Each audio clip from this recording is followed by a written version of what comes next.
सहनाववतु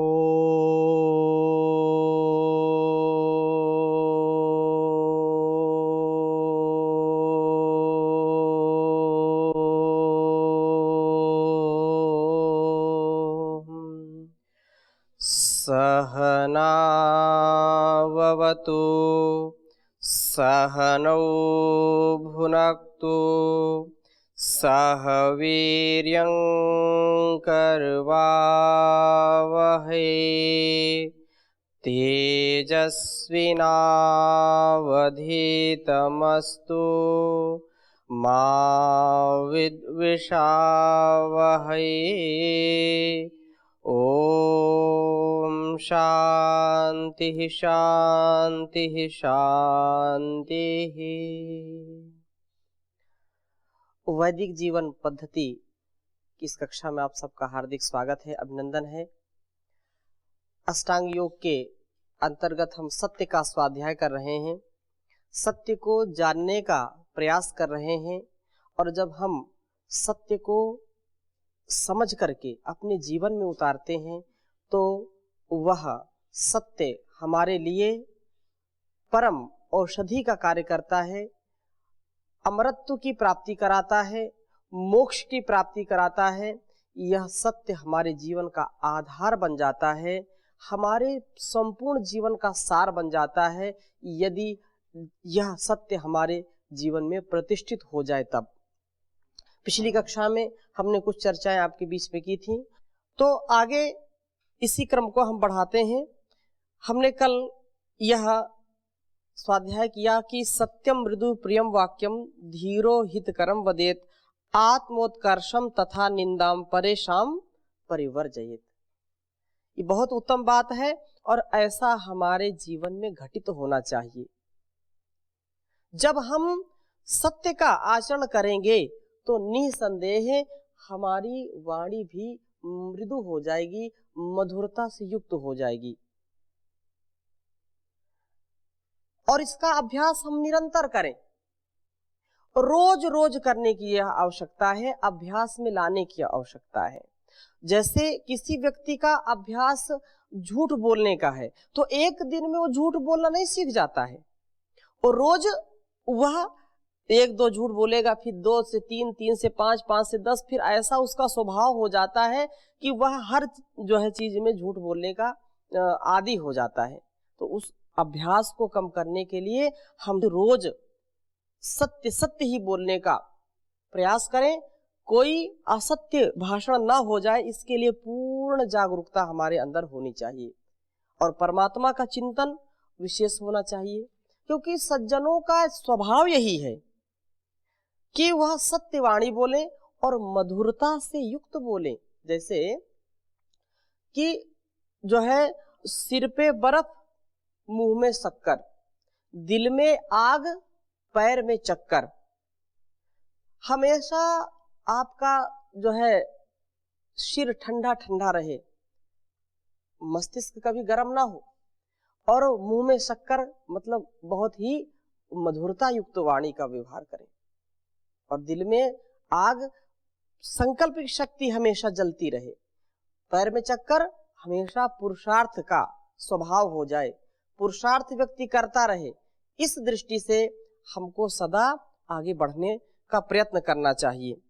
और आप गीत भी सुनते हैं, संतों की जग में है ये ही निशानी, सत्य वचन और मीठी हो वाणी, क्रोध खुद काया में दफन कर ले, रोज थोड़ा थोड़ा प्रभु का भजन कर ले, रोज थोड़ा थोड़ा हरि का भजन कर ले।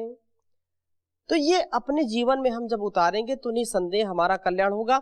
एक श्लोक आपके समक्ष और रखता हूं कि सत्य किसको कहते हैं विद्वानों की दृष्टि में।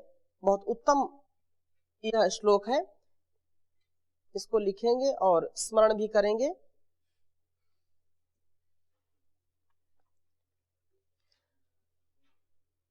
कह रहे हैं सत्यमेव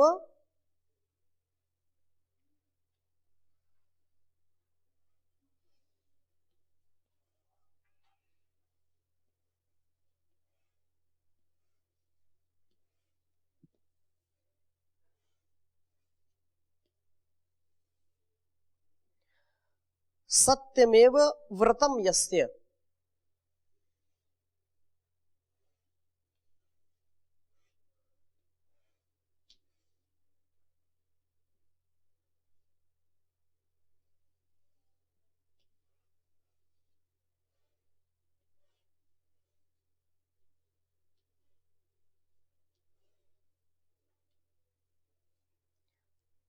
सत्यमेव व्रतम यस्य दया दीनेषु सर्वदा। बहुत उत्तम बात कही।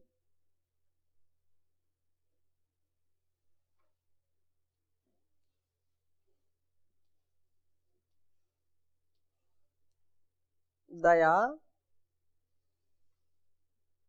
दीनेषु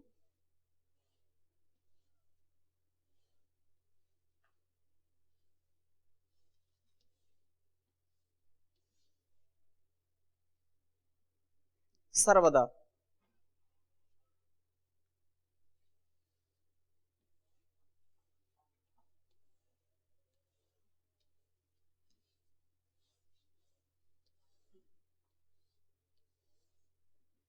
और आगे कह रहे हैं काम क्रोधौ वशौ यस्य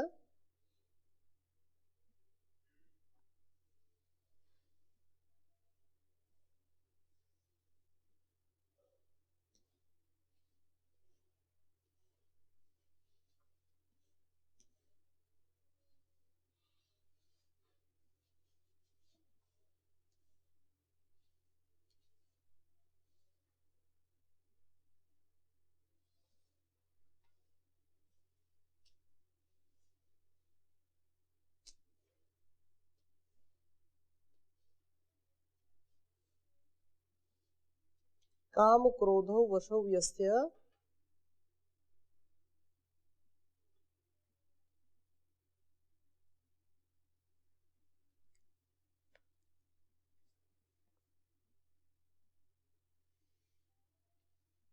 यस्य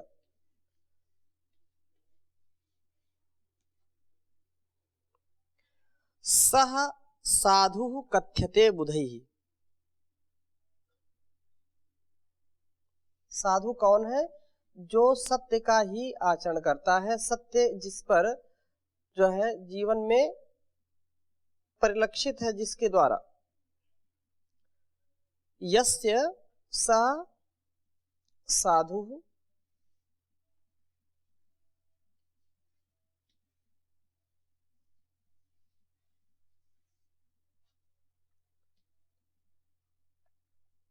कथ्यते,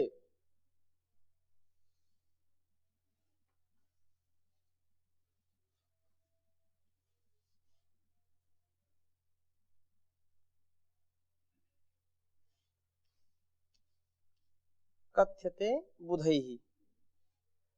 बुद्धिमान लोग उसी को सज्जन मानते हैं जो सत्य का आचरण करता है। बुधैः। एक बार उच्चारण करेंगे। सत्यमेव व्रतम यस्य दया दीनेषु सर्वदा काम क्रोधौ वशौ यस्य सा साधु कथ्यते बुधैः। सत्यमेव व्रतम यस्य, जिसके जीवन का व्रत ही सत्य है, सत्य को जिसने अपने जीवन का व्रत माना है, जो सदा सर्वदा सर्वत्र सत्य का ही आचरण करता है, असत्य से बचता है, जिसके जीवन का मूल आधार सत्य है, वही व्यक्ति साधु है। वही व्यक्ति सबके लिए, समाज के लिए कल्याणकारी हो सकता है। वही सबके साथ यथा योग्य व्यवहार कर सकता है। वही अपने और दूसरों के दर्द को समझ करके उनका निवारण कर सकता है। ऐसा व्यक्ति जिसका सत्य बोलने का ही व्रत है, कभी असत्य की ओर उन्मुख नहीं होता, कभी असत्य का व्यवहार नहीं करता, कभी असत्य भाषण नहीं करता है, और जो सर्वदा दीनों पर दया करता है। यस्य दया दीनेषु सर्वदा, दीनहीन जो लोग हैं जिनके जीवन में अभाव है, तो अभाव को दूर करने वाला व्यक्ति, चाहे वो ज्ञान का अभाव हो, बल का अभाव हो, धन का अभाव हो, किसी भी प्रकार के अभाव को दूर करने का जो उत्तम कार्य है वो कौन करता है? वह साधु करता है। परंतु उसका प्रथम गुण क्या होना चाहिए? सत्य आचरण करे। जो सत्य आचरण नहीं करेगा तो वह साधु कहलाने के योग्य नहीं है। इसलिए क्योंकि सारा यह सब कुछ छोड़ दिया, जीवन में कोई तृष्णा नहीं है, कोई पिपासा नहीं है, कोई आशा नहीं है, फिर क्यों वह व्यक्ति झूठ बोले? किसके लिए झूठ बोले? किसके लिए वह गलत आचरण करे? अर्थात उसको वह करना ही नहीं चाहिए। परंतु जब स्वार्थ आता है, व्यक्ति के अंदर करुणा का भाव नष्ट हो जाता है, समरसता परस्परता का भाव नष्ट हो जाता है, तो वह हर प्रकार से अपने आप को गिराता है, असत्य भाषण करता है, छोटी छोटी बातों में झूठ बोलता है। और जिसके जीवन में झूठ है उससे बड़ा कोई पापी नहीं है, और जिसके जीवन में सत्य है उससे बड़ा कोई पुण्यशाली नहीं। क्योंकि जो सत्य है उसको स्वीकार करना हम सबका परम कर्तव्य है। तो ये बात यहाँ पर कही जाए, काम क्रोधो वशो यस्ते, काम और क्रोध जिसके वश में है, जो काम को अपने वश में रखता है, कभी भी जो है इंद्रियों के बहाव में बहता नहीं है, जो अपनी इंद्रियों को संयमित रखता है तथा क्रोध से बचता है, यस्य स साधु कथ्यते बुधई, वही साधु कहलाने के योग्य है। नहीं तो जीवन में आप देखें कि जिनका जीवन काम क्रोध में फंस गया, वो कभी उन्नति को प्राप्त नहीं हो सकते। काम की केवल चाहना, काम की केवल वासना या काम का केवल चिंतन व्यक्ति को पतित कर देता है। आप गीता में खूब पढ़ते हैं, ध्यायतो विषयान पुंसः संगस्तेषु उपजायते, संगात् संजायते कामः, कामात् क्रोधो भी जायते, क्रोधात् भवति सम्मोहः, सम्मोहात् स्मृति विभ्रमः, स्मृति भ्रंशात् बुद्धिनाशो, बुद्धिनाशात् प्रणश्यति। उसका जीवन में कल्याण हो ही नहीं सकता है। इसलिए काम और क्रोध को भी हमको बचा करके, अर्थात उससे बच करके अपने जीवन को जीने का प्रयास करना चाहिए, क्योंकि यही हमारे लिए कल्याणकारी है। सत्य जो निर्मल है, जो शुचिता युक्त हमारे को बनाता है, इसलिए इसका पालन हम सबको करना ही चाहिए। एक बात यहाँ पर और आई, सत्यस्य वचनम श्रेयः सद्यादपि हितम वदेत यद भवति हितस्य मत अंत तत् सत्यमिति कथ्यते। और उसका असत प्रलापम पारुष्यम पैशून्यम अनृतम तथा चत्वारी वाचा राजेंद्र न जल्पे नानु चिंतयेत। बहुत उत्तम बात कही यहाँ पर। यह महाभारत का श्लोक आपके समक्ष रख रहा हूं, क्योंकि असत्य लोग बोलते हैं ये नीति है, असत्य नहीं बोलेंगे तो कार्य नहीं चलेगा, व्यापार नहीं चलेगा, संसार नहीं चलेगा। ऐसे लोगों को विशेष रूप से यह श्लोक प्रभावित करेगा कि यह जो जीवन हमारा है वह बिल्कुल हमको, लिख लीजिए, असत्य प्रलापम, असत प्रलापम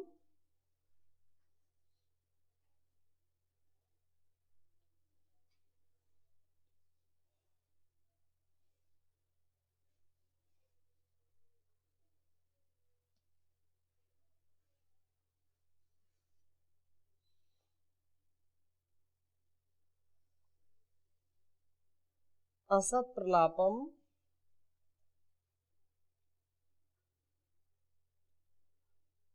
पारुष्यम।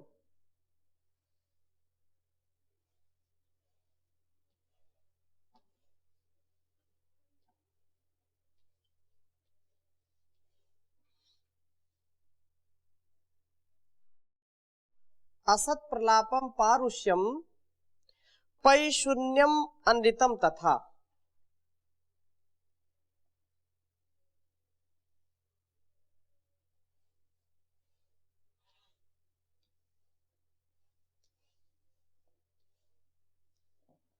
पैशून्यम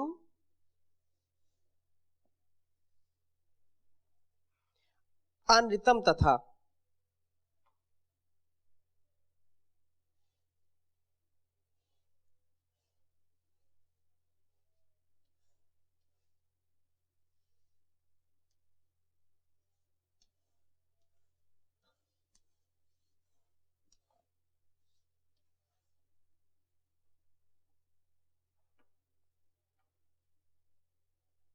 आगे कह रहे हैं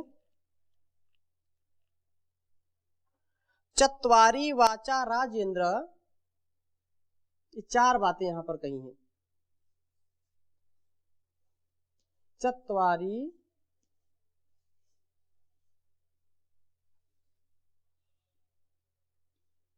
चत्वारी वाचा राजेंद्र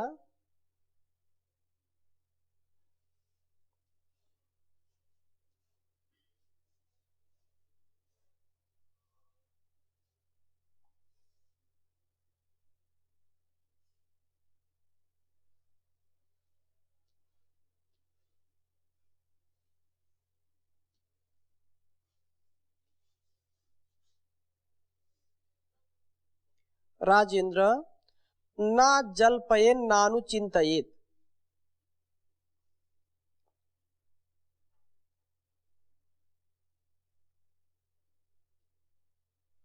ना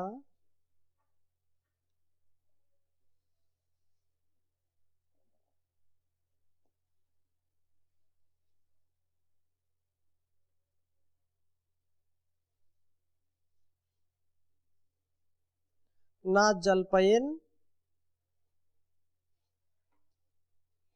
नानु चिंतयेत।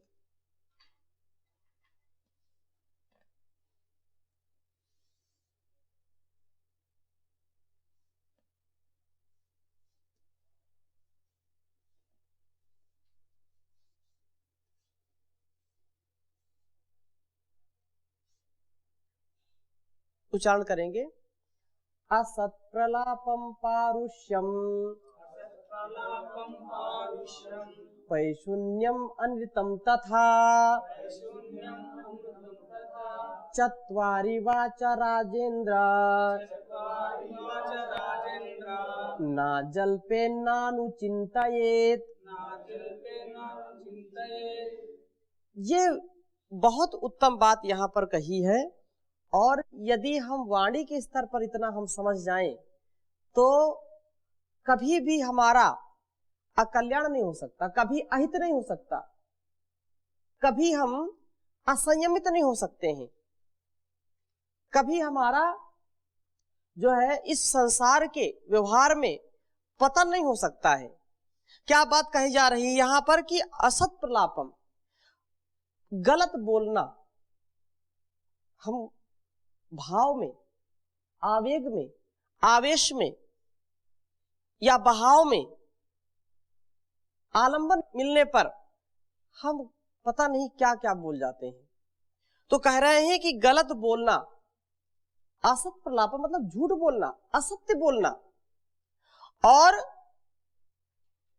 पारुष्यम कठोरता से बोलना, और पैशून्यम जो पिशुनता है, वो पिशुनता का मतलब क्या है? चुगली करना। इसके विषय में एक श्लोक बोला था, चौपाई भी बोली थी। तो यह जो पिशुनता है, जो चुगलखोरी है, इससे यदि हम बच जाएं, तथा जो अनितम, वह असत मतलब गलत बोलना, किसी चीज को घुमा फिरा करके बोलना, किसी चीज को घुमा फिरा बोलना, और यहाँ अनृत का तात्पर्य ये बिल्कुल प्योर झूठ बोल देना, बिल्कुल असत्य बोलना। तथा यह जो प्रलाप है, हे राजन, यह चार प्रकार की जो वाणी है, ये वाणी के जो दोष हैं, इनको कभी नहीं बोलना चाहिए। और बोलने की बात छोड़िए, बोलना तो दूर रहा, इनको न जल्पये नानुचिंतायेत, इतनी बड़ी बात कही दी कि बोलना तो दूर रहा, इनका कभी हमको चिंतन भी नहीं करना चाहिए, इनका विचार ही मन में नहीं आना चाहिए। यदि हम इस श्लोक को अपने जीवन का आधार मान लें तो हम शायद इससे बच सकते हैं। जब मन में ही नहीं बात आएगी तो हम बोलेंगे कैसे? इसलिए हमारे व्यवहार में असत प्रलाप ना हो, पारुष्य ना हो, पिशुनता ना हो, अनृत ना हो। 4 प्रकार के वाणियों के जो दोष हैं, इनसे हमको बचना चाहिए। जो बात है उसको बिल्कुल वैसा ही बोलना है। प्रकर्षेण अलापः प्रलापः, तो जो बात है उसको हम घुमा फिरा करके ना बोले। कुछ लोग बोलते हैं कि हम बोलते नहीं हैं असत्य, मौन रहते हैं, लिख करके बोल देते हैं, वो भी झूठ की कैटेगरी में आएगा। यदि आप असत्य बोल नहीं रहे तो शरीर से तो उसको कर रहे हैं। एक बार नहीं 1000 बार आप इसको करके देखिए कि जब आपके मन में कभी भी कोई शंका, कोई लज्जा, भय आए कुछ बोलने से पहले, तो उसको नहीं बोलना चाहिए। जहां पर लोक कल्याण की बात हो, जहां पर राष्ट्र कल्याण की बात हो, जहां आत्म कल्याण की बात हो, वहां पर निर्भीकता से आपको बोलना चाहिए। उसमें कोई शंका नहीं होनी चाहिए, या विशेष बात आपको जो है अपने जीवन में धारण करनी चाहिए और इनसे बचने का सदा सर्वदा उपाय करना चाहिए। किसी का कोई प्रश्न हो इसमें तो पूछ सकते हैं। तो आगे चल रहे हैं। अब कह रहे हैं कि सत्य से रहित जो कार्य है, तो सत्य हीना वृथा पूजा, सत्य हीनो वृथा जपा। कितना भी कोई जप तप कर ले, कितनी भी कोई पूजा कर ले, कितना भी कोई सत्संग कर ले, लेकिन जिसके जीवन में सत्य नहीं है वो सब वृथा है, नष्ट है, सब गुड़ गोबर है, वो सब गुड़ गोबर कहावत है ना। तो ये कहा कि सत्यहीना, इसको भी लिख लो, बड़ा सरल और अच्छा श्लोक है। सत्यहीना वृथा पूजा, जो सत्य से हीन है, जिसमें सत्यता नहीं है, सत्य हीना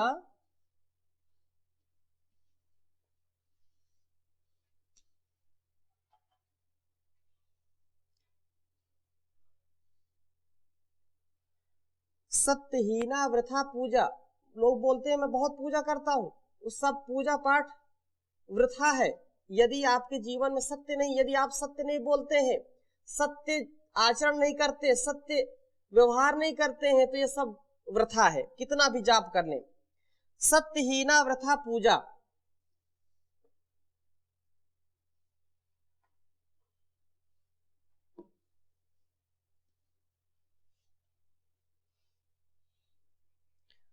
सत्यहीनो वृथा जपः,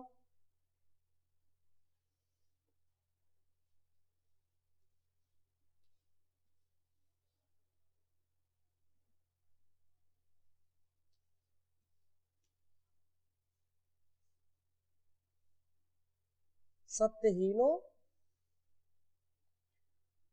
वृथा जपः।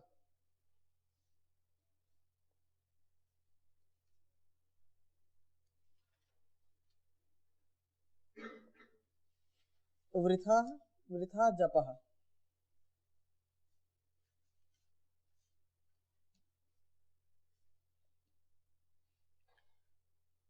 और सत्यहीनम तपो व्यर्थम,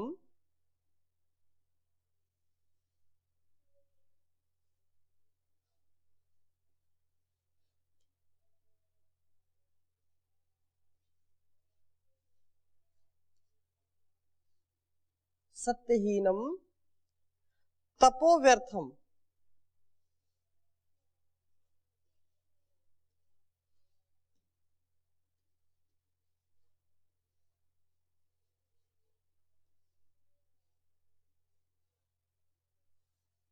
व्यर्थम ऊष परे वपनम तथा। बहुत ऊष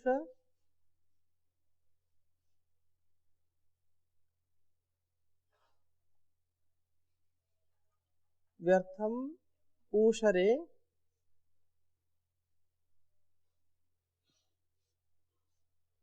ऊषरे वपनम यथा।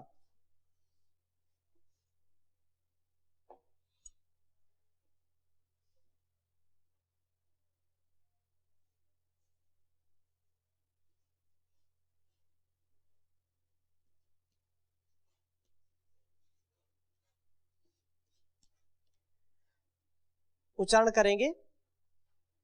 सत्यहीना वृथा पूजा,